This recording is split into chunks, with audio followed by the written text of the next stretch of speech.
comment dan vak amlo mi pali in Burma 125 triau tui lian tira lian lutuk lo so kong thleng deuh tho jinga zerin andai kai ti hian an zon kai mai zel all sam lutuk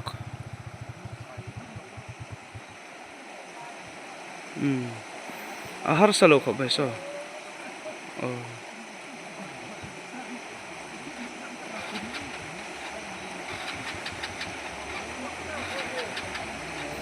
kha anwa an tinge tian ein lo pa kai du si kai ngai na selo tan ti khan ani ta chon mal somna ani ta in lo na lo nu pakati hian duty thir ni ale so da kai under pen a hu phalo chia chia ni ome